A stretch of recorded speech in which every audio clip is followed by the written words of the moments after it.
نحمده ونصلي على رسوله الكريم أما بعد فأعوذ بالله من الشيطان الرجيم بسم الله الرحمن الرحيم قال الله تبارك وتعالى في كلامه المجيد والفرقان الحميد لئن شكرتم لأزيدنكم ولئن كفرتم إن عذابي لشديد صدق الله العظيم۔ میرے نہایت ہی واجب الاحترام قابل صد احترام سوشل میڈیا سے منسلک محترم سامعین، دنیا میں رہنے والے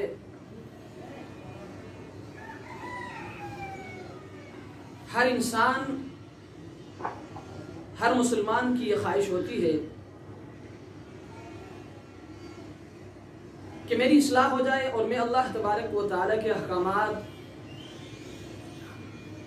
اور جناب نبی کریم صلی اللہ علیہ وسلم کی سنتوں پر عمل کرنے والے بن جاؤں۔ اس لیے ہر انسان اپنی بس کے مطابق کوشش کرتا ہے، محنت کرتا ہے۔ اس لیے آج اس نشست میں میں حضرت امام غزالی رحمۃ اللہ علیہ کا ایک تجویز کردہ نسخہ اکسیر آپ کو بتانے چلا ہوں۔ میں سمجھتا ہوں کہ اگر انسان امام غزالی رحمۃ اللہ علیہ کی ان باتوں پر عمل کر کے زندگی گزارے تو بڑی آسانی کے ساتھ انسان کی اصلاح ہو جائے گی۔ حضرت امام غزالی رحمۃ اللہ علیہ نے اصلاح کے لیے ایک نسخہ اکسیر تجویز فرمایا ہے۔ حضرت فرماتے ہیں کہ اگر کوئی شخص اپنی اصلاح کرنا چاہتا ہے، اپنے آپ کو دین کے راستے پر ڈالنے کی کوشش کرتا ہے، تو اس کے لیے ضروری ہے وہ 4 کام پابندی کے ساتھ کرے اور سر انجام دے۔ ان میں سے پہلا کام یہ ہے کہ جب انسان صبح نیند سے بیدار ہو جائے تو سب سے پہلا کام یہ کرے کہ انسان اپنے نفس کے ساتھ معاہدہ کر لے کہ آج صبح سے لے کر شام تک میں کوئی گناہ نہیں کروں گا اور تمام فرائض اور واجبات اور سنن کو بجا لاؤں گا اور اللہ تبارک و تعالیٰ کے احکامات اور جناب نبی کریم صلی اللہ علیہ وسلم کی سنتوں پر عمل کرتے ہوئے زندگی گزاروں گا۔ اور اپنے نفس کے ساتھ یہ وعدہ کر لے کہ اے نفس، کہ اگر آج کے دن جو میں آپ کے ساتھ معاہدہ کر رہا ہوں اگر اس کی مخالفت ہو جائے تو میں آپ کو ضرور سزا دوں گا۔ حضرت تقی صاحب نے اپنے خطبات میں لکھا ہے کہ ہمارے حضرت ڈاکٹر عبدالحی نور اللہ مرقدہ نے امام غزالی رحمۃ اللہ علیہ کی اس پہلی بات پر ایک اور بات کا اضافہ فرمایا ہے۔ حضرت فرماتے ہیں کہ صرف معاہدے سے کام نہیں چلے گا، انسان کو اپنے نفس پر، اپنے آپ پر اتنا اعتماد بھی نہیں کرنا چاہیے، بلکہ اگر آپ نے اپنی نفس کے ساتھ معاہدہ کر لیا تو اس معاہدے کے ساتھ ساتھ آپ اللہ تبارک و تعالیٰ سے توفیق بھی مانگیں کہ اللہ، میں نے تو اپنے نفس کے ساتھ معاہدہ کر لیا کہ آج صبح سے لے کر شام تک میں کوئی گناہ نہیں کروں گا، لیکن یا اللہ پھر بھی بحیثیت انسان آپ مجھے توفیق دے، یا اللہ آپ کی توفیق چاہتا ہوں کہ آپ میری مدد فرمائیں۔ اللہ تبارک و تعالیٰ کی توفیق کے بغیر کسی کام کو سر انجام دینا یہ بڑا مشکل کام ہے۔ اس لیے حضرت ڈاکٹر عبدالحی نور اللہ مرقدہ فرماتے ہیں کہ اپنے نفس کے ساتھ معاہدہ کرنے کے ساتھ ساتھ اللہ تبارک و تعالیٰ سے توفیق بھی مانگے کہ اللہ آپ مجھے اس کام کو کرنے کی توفیق عطا فرمائے۔ تو میرے دوستوں اور بزرگوں، پہلا کام آپ نے یہ کرنا ہے کہ کہ آپ نے اپنے نفس کے ساتھ معاہدہ کرنا ہے صبح نیند سے بیدار ہونے کے بعد کہ آج صبح سے لے کر شام تک میں کوئی گناہ نہیں کروں اور تمام فرائض واجبات اور سنن کو بجا لاؤں گا اور حقوق اللہ حقوق العباد کو بھی میں پورا کروں گا۔ اور دوسرا کام آپ نے یہ کرنا ہے کہ اگر آپ نے اپنے نفس کے ساتھ معاہدہ کر لیا، کرنے کے بعد اگر آپ ملازم ہیں تو ملازمت پہ چلے جائے، اگر آپ تاجر ہیں تو تجارت پہ چلے جائے، اگر آپ دکان چلاتے ہیں تو آپ اپنے دکان میں چلے جائے، اگر آپ ٹھیلا چلاتے ہیں تو آپ اپنے ٹھیلے میں چلے جائے، اگر آپ کہیں چوکیداری کرتے ہیں تو آپ اپنی چوکیداری کے لیے چلے جائے۔ غرض یہ ہے کہ جو بھی کام آپ کا ہے آپ اپنے کام کے لیے چلے جائیں، لیکن جانے کے بعد اس کام کو کرتے وقت جس کام کے لیے بھی آپ ہاتھ آگے بڑھائیں گے، ہاتھ بڑھاتے وقت آپ نے یہ سوچنا ہے کہ صبح جو میں نے نفس کے ساتھ معاہدہ کیا تھا، آیا اس معاہدے کی مخالفت میں کام کر رہا ہوں یا اس کے موافقت میں کام کر رہا ہوں؟ اس کا نام ہے مراقبہ۔ اگر اس معاہدے کی جو آپ نے صبح اپنے نفس کے ساتھ کیا تھا موافق کام ہو رہا ہے، یعنی آپ اللہ تبارک و تعالیٰ کے احکامات کو بجا لا رہے ہو اور نبی علیہ السلام کی سنتوں پر چل رہے ہو اور اللہ تبارک و تعالیٰ کے احکامات کے خلاف کوئی کام نہیں کر رہے ہو اور سنتوں کے خلاف کوئی کام نہیں کر رہے ہو، تو آپ اللہ تبارک و تعالیٰ کا شکر ادا کریں۔ لیکن اگر کوئی کام آپ کا اس معاہدے کے خلاف جا رہا ہے تو آپ اپنے ہاتھ کو روکیں۔ یہ دوسرا کام ہے۔ تیسرا کام آپ نے یہ کرنا ہے کہ آپ نے صبح اپنے نفس کے ساتھ معاہدہ کیا کہ صبح سے لے کر شام تک کوئی گناہ نہیں کروں گا، اور پھر دن کو آپ نے مراقبہ کیا کہ جو بھی کام آپ نے کرنا تھا اس کام کے لیے ہاتھ بڑھاتے وقت آپ نے دیکھا کہ یہ کام اس معاہدے کے موافق ہو رہا ہے یا مخالفت میں ہو رہا ہے۔ اگر مخالفت میں ہو رہا ہے تو آپ اپنے آپ کو بچاتے رہیں، اگر موافقت میں ہو رہا ہے تو آپ نے اللہ کا شکر ادا کیا۔ تو تیسرا کام آپ نے یہ کرنا ہے کہ رات کو جب آپ بستر پہ تشریف لائیں گے تو بستر میں آنے کے بعد سونے سے پہلے آپ نے اپنے نفس کا محاسبہ کرنا ہے۔ محاسبہ کا مطلب یہ ہے کہ صبح آپ نے جو نفس کے ساتھ معاہدہ کیا تھا،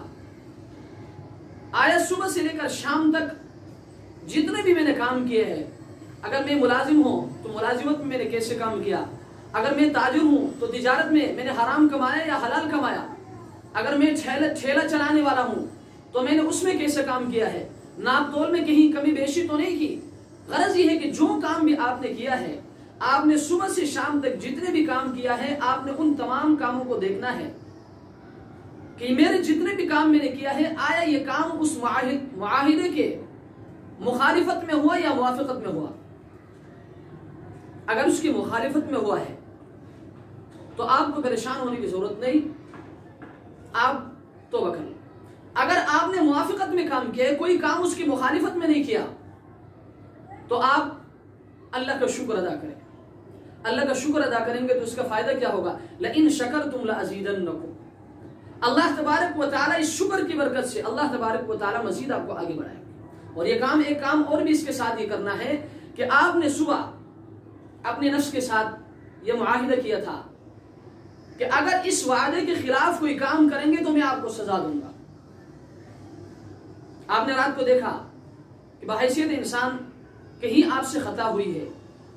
کہیں آپ کا نفس بدک گیا ہے، پسل گیا ہے، تو اس صورت میں آپ اپنے نفس کو سزا دیں۔ لیکن میرے دوستوں اور بزرگوں، سزا دینے میں بھی ایک چیز کا بہت خیال کریں کہ سزا نہ اتنی زیادہ ہو کہ نفس بدک جائے، پریشان ہو جائے، نفس پر بوجھ ہو، اور نہ اتنا کم ہو کہ نفس پر کوئی مشقت ہی نہ ہو۔ جیسے سر سید مرحوم نے جب علی گڑھ کالج کی بنیاد رکھی، قائم کیا، تو اس وقت آپ نے تمام طلباء میں اعلان کیا تھا کہ ہر طالب علم 5 وقتہ نمازیں مسجد میں آ کر جماعت کے ساتھ ادا کریں گے، اور جو بھی طالب علم جماعت کے ساتھ نماز ادا نہیں کرے گا اس پر جرمانہ ہوگا، اور جرمانہ تقریباً شاید آپ نے 1 آنا مقرر کیا تھا۔ تو اس وقت جو صاحب ثروت طلباء تھے انہوں نے یہ کیا تھا کہ مہینے کے شروع میں ہی پورے مہینے کی نمازوں کا جرمانہ بھرتے تھے اور کہتے تھے کہ بس ہماری نمازیں معاف۔ تو اتنا کم بھی نہیں ہونا چاہیے کہ نفس پر بالکل مشقت ہی نہ گزرے، کوئی بوجھ ہی نہ ہو، اور نہ اتنا زیادہ ہو کہ نفس بدک جائے، نفس پر بوجھ ہو، بلکہ معتدل اور درمیانہ سزا میں سمجھتا ہوں اس کے لیے بہترین طریقہ یہ ہے کہ آپ اپنے نفس سے یہ کہیں کہ اگر آپ سے کہیں خطا ہو گئی تو رات کو میں 8 رکعت نفل نماز ادا کروں گا۔ یہ بہترین سزا ہے، معتدل اور درمیانہ سزا ہے۔ میرے دوست اور بزرگوں، یاد رکھے کہ آپ نے یہ کام کرنا ہوگا۔ اگر آپ چاہتے ہیں کہ میری اصلاح ہو جائے تو آپ نے یہ کام کرنا ہوگا۔ بیٹھے بیٹھے نفس کی اصلاح نہیں ہوگی، آپ نے تھوڑا سا مشقت اس پر ڈالنا ہوگا۔ جب تک اس نفس پر مشقت آپ نہیں ڈالیں گے، بوجھ نہیں ڈالیں گے، تو آپ کی اصلاح نہیں ہوگی۔ جب آپ اس پر بوجھ ڈالیں گے تو آپ کا نفس خود بخود آپ سے کہے گا یار اس نے جو 8 رکعت نفل پڑھنے کی اضافی بوجھ میرے اوپر رکھی ہے نا، بڑا مشکل ہے۔ اس سے بہتر یہ ہے کہ میں اس کو کوئی غلط کام کرنے ہی نہ دو۔ تو یہ نفس خود آپ کو گناہوں سے بچائے گا۔ اور آخر میں ایک بات اور آپ سے کہوں، یہ بات بھی اپنے ذہن میں رکھیں کہ اس عمل کو کرتے ہوئے کہ آپ نے صبح نفس کے ساتھ معاہدہ کیا، پھر آپ نے کام کرتے ہوئے ملازمت پہ گئے یا تجارت پہ آپ گئے، آپ نے مراقبہ کیا، شام کو آپ نے محاسبہ کیا، پھر آپ کے نفس سے اگر غلطی ہو گئی تو آپ نے نفس کو سزا بھی دی۔ ان تمام کام کے کرنے کے بعد بھی یہ بات اپنے ذہن میں رکھیں کہ انسان ہے، بحیثیت انسان اس عمل میں کبھی ایسا ہوگا کہ کبھی آپ غالب آئیں گے، کبھی شیطان آپ پر غالب آئے گا۔ ایسا نہیں ہوگا کہ آپ نے کام شروع کر لیا، کرنے کے بعد ہی آپ منزل مقصود تک پہنچ گئے، ایسا نہیں ہو سکتا۔ گرتے پڑھتے آپ منزل مقصود تک پہنچ جائیں گے، لیکن شروع ہی میں آپ منزل مقصود تک پہنچنے کی کوشش نہ کریں کہ آپ نے 2 دن عمل کیا یا کہ 1 ہفتہ عمل کیا، 15 دن عمل کیا، مہینہ عمل کیا، کرنے کے بعد آپ سمجھ گئے کہ میں تو جنید اور شبلی بن گیا۔ ایسا نہیں ہو سکتا۔ آپ نے محنت کرنا ہوگا، کبھی آپ غالب آئیں گے اور کبھی شیطان آپ پر غالب آئے گا۔ جس دن شیطان آپ پر غالب آئے آپ نے نا امید نہیں، ہاں پریشانی کا اظہار ضرور کرنا ہے، شکستگی کا اظہار ضرور کرنا ہے، آپ نے پریشان ضرور ہونا ہے۔ کیوں؟ اس لیے کہ جو شخص کہیں اگر اللہ تبارک و تعالی کے احکامات کی خلاف ورزی ہو جائے، تو اگر کوئی مسلمان شکستگی کا اظہار کرے، ندامت کا اظہار کرے، تو یاد رکھیں اللہ تبارک و تعالی اس ندامت اور شکستگی کی وجہ سے بھی انسان کو اتنا اوپر اٹھا لیتا ہے کہ انسان کے وہم گمان میں بھی نہیں ہوتا۔ چنانچہ حضرت تھانوی رحمۃ اللہ علیہ نے حضرت ابی معاویہ رضی اللہ تعالیٰ عنہ کا ایک قصہ لکھا ہے کہ آپ تہجد کے بڑے پابند تھے۔ میرے دوستوں اور بزرگوں، صحابہ کو ویسے یہ مقام نہیں ملا ہے کہ اللہ تبارک و تعالیٰ نے کہیں ان کے بارے میں فرمایا کہ اولئک هم المفلحون، کہیں فرمایا اولئک هم الفائزون، کہیں فرمایا اولئک هم الراشدون، کہیں فرمایا رضی اللہ عنہم ورضوا عنہ، کہیں فرمایا اولئک الذین امتحن اللہ قلوبهم للتقوی لهم مغفرۃ واجر عظیم۔ میرے دوستو، صحابہ کو اللہ نے یہ مقام ایسے نہیں دیا۔ صحابہ بڑی عجیب ہستیاں تھے، انہوں نے اللہ تبارک و تعالی کے احکامات پر ایسا عمل کیا اور سرکار دو عالم صلی اللہ علیہ وسلم کی سنتوں پر ایسا چھل کے دکھایا، عمل کر کے دکھایا کہ دنیا تک اس کی مثال نہیں مل سکتی۔ جی ہاں، اس لیے تو اللہ نے صحابہ کو ایسا اونچا اٹھایا تھا۔ چنانچہ حضرت امیر معاویہ رضی اللہ تعالیٰ عنہ کا قصہ حضرت تھانوی رحمۃ اللہ علیہ نے لکھا ہے کہ آپ تہجد کے بڑے پابند تھے، بلا ناغہ آپ تہجد کی نماز پڑھتے تھے۔ ایک مرتبہ تہجد کی نماز آپ سے قضا ہو گئی، ناغہ ہو گئی۔ صبح کو آپ اتنا روئے اتنا توبہ اور استغفار کیا کہ دوسرے دن جب آپ سو گئے تو کوئی اجنبی شخص آپ کو تہجد کی نماز کے لیے اٹھانے کے لیے آ گیا۔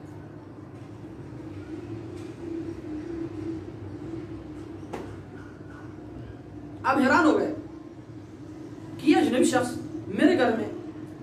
مجھے تہجد کے لیے اٹھانے آ گیا، یہ کون ہے؟ حضرت امیر معاویہ رضی اللہ تعالیٰ عنہ نے اس سے پوچھا کہ آپ کون ہیں؟ تو انہوں نے جواب دیا کہ میں ابلیس ہوں۔ حضرت حیران ہو گئے کہ آپ کا کام تو تہجد سے نکالنا ہے لوگوں کو، آپ کا کام تو لوگوں کو سلانا ہے، آپ مجھے تہجد کے لیے اٹھانے کے لیے آ گئے، عجیب بات ہے۔ حضرت امیر معاویہ رضی اللہ تعالیٰ عنہ نے پوچھا کہ اس میں بات کیا ہے؟ تو ابلیس نے کہا دراصل بات یہ ہے کہ گزشتہ رات میں نے آپ کو سلایا اور آپ نے تہجد کی نماز نہیں پڑھی، اور اس تہجد کی نماز نہ پڑھنے کی وجہ سے آپ اتنے پریشان ہوئے اور اتنے آپ نے شکستگی کا اظہار کیا اور آپ اتنا روئے کہ اس رونے کی وجہ سے اللہ تبارک و تعالی نے آپ کے مقام کو اتنا اونچا کیا کہ اگر آپ تہجد کی نماز پڑھتے ہیں تو اللہ تبارک و تعالی آپ کو اتنا بلند مقام عطا نہیں کرتے. اس لیے آج میں نے خود سوچا کہ بہتر یہ ہے کہ خود جاؤں اور آپ کو تہجد کی نماز کے لیے اٹھاؤں. جی ہاں میرے دوستوں اور بزرگوں، اگر آپ شکستگی کا اظہار کریں گے، ندامت کا اظہار کریں گے تو اللہ تبارک و تعالی آپ کو اتنا اوپر اٹھائیں گے کہ آپ کے وہم و گمان بھی نہیں ہوگا. لیکن یاد رکھیں، اس کام کو کرنے کے لیے آپ نے سختیاں جھیلنا ہوگا،